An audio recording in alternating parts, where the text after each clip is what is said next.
나는 어릴 때부터 흔히들 누구나가 말하는 글러먹은 녀석 중에 하나였었다. 환경적 영향도 분명히 나에게 작용이 되었었고 성격마저 감정 기복의 편차가 심하다 보니 금세 화를 내고 금세 웃기도 하곤 했었다. 하지만 신은 공평하다고 했던가? 나는 다른 사람들보다 키도 훤칠했고 생긴 것 역시 어디에 내놔도 꿀리지 않는 인물이었다. 거기다 재빠른 눈치와 말주변도 좋은 편이라 언제나 나의 겉모습만을 보고 여자들에게는 인기가 있었다. 실상은 앞서 말한 대로 감정 기복이 심하여 어찌 보면 굉장히 위험했지만 그러다 보니 나는 중학생 때부터 여자친구들을 사귀기 시작했고 나의 본 모습을 알게 된 여자친구들은 부담스러워하고 항상 그리 오래 가지 못했었다. 나는 고등학교를 어떻게든 졸업을 했고 취업 전선에 뛰어들어 일을 했지만 나에게는 전혀 만족스러운 생활이 아니었었다.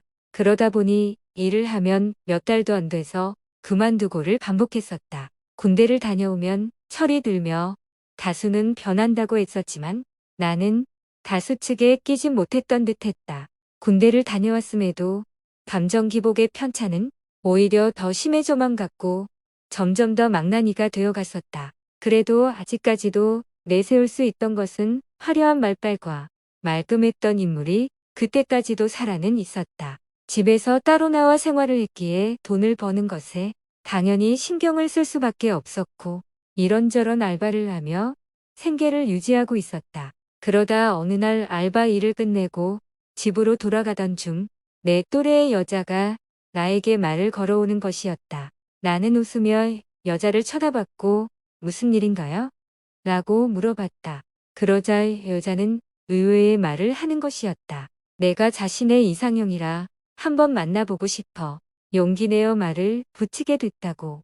그 소리를 듣고 나는 처음에 이 여자가 상당히 발랑까졌구나라고 생각했지만 그것은 오산이었다.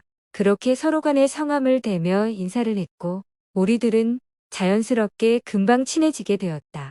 영선이는 지방에서 올라와 회사에서 사무직일을 하고 있었고 동양 친구와 자취를 하고 있었다. 우리들은 자주 어울리며 즐거운 시간을 보냈었지만 순간순간 기분이 매우 나빠질 때면 난폭한 말들과 제스처가 종종 튀어나오곤 했었다. 그런데도 영선이는 웃으며 나를 맞춰주고 달래줬고 그때는 정말 좋은 여자라는 생각을 할 수밖에 없게 되었다. 영선이가 어느 날 나에게 말하기를 묻지도 않았는데 내가 첫남자라고 의외의 말을 하는 것이었다. 그래서 그랬을까? 영선이가 나에게 했었던 것들 중 의외로 답답했었던 것들이 왜 그랬는지 그 이유를 조금이나마 알 수 있게 되었다. 영선이의 동양 친구 A에게 나를 소개해줬고 A는 표정 관리는 하려고 노력하고 있었지만 내가 불편한 기색을 눈치챌 수 있었다. 그러다 보니 나 역시 A에게 살갑게 대하지는 않았고 그러한 일로 인해 영선이와 A가 크게 다투고 말았다. 그러다 영선이는 A와 있는 상황이 불편하여 나에게 동거를 해보자고 과감하게 제안을 했고 나는 고심을 하다 그렇게 하자고 수락을 하게 됐다. 하지만 같이 붙어 있다 보니 영선이의 첫 남자여서 그랬던 건지 집착과 구속이 점점 심해지게 되었고 그러다 보니 나는 답답함을 느끼게 됐다. 당연히 그럴 때마다 나는 감정이 다운되며 물건들을 집어던지며 난폭한 말들을 서슴지 않게 하게 됐고 집을 박차고 나가는 일들이 생겨났다. 지방에서 올라와 친구라고는 A가 전부였었던 영선이는 내가 몇 없는 친구들을 어쩌다 만나거나 할 때는 전화기에 불이 날 정도로 전화와 메시지를 보내기 시작했다. 나는 처음에는 전화를 받았었지만 제일 먼저 한다는 말이 어디야 누구랑 있어? 무조건 이 말로 시작했었다. 그리고 여자랑 있는 거 아니야? 이 말도 꼭 들어갔었다. 나는 그런 영선이의 집착에 지쳐가고 있었고 새장 속에 갇힌 새처럼 답답해졌으며 지겨워지기 시작했다. 내가 아무리 여자들이 붙고 망나니 기질이 있다 해도 다른 여자를 만날 때는 깨끗하게 정리를 먼저 하고 만나왔었기 때문에 그런 영선이가 나로서는 이해가 안 됐었다. 그렇다고 내가 신뢰감이 안 가는 행동을 한 것도 없었다. 점점 영선이의 잔소리가 늘어가기 시작했고 잔소리를 시작할 때마다 뒤에서 이명 소리가 삐 하고 들려오기 시작했다. 정말이지 나는 돌아버릴 것만 같았고 드디어 참아왔던 분노가 폭발해버리고 말았다. 나는 영선이에게 정말이지 입에 담을 수도 없는 험한 독설을 퍼부었고 마지막으로 짐 싸서 나가 죽으라고 했다. 독설들은 참았을 수 없을 정도로 아주 지독한 온갖 욕설들을 쏟아부었다. 영선이는 큰 충격을 받았는지 가슴을 움켜쥐고 숨을 헐떡였고 나는 일절 눈길도 주지 않은 채 빨리 짐 싸서 꺼지라고 했다. 그러다 갑자기 영선이가 그러면 안 된다며 동공이 공허한 채로 해탈한 듯한 미소를 지으며 내 다리를 붙잡고 자기를 버리지 말라고 애원하기 시작했다. 나는 그 눈빛과 기괴한 웃음이 순간 겁이 덜컥 나서 나도 모르게 영선이를 발로 차버리고 밖으로 쫓아내 버리고 말았다.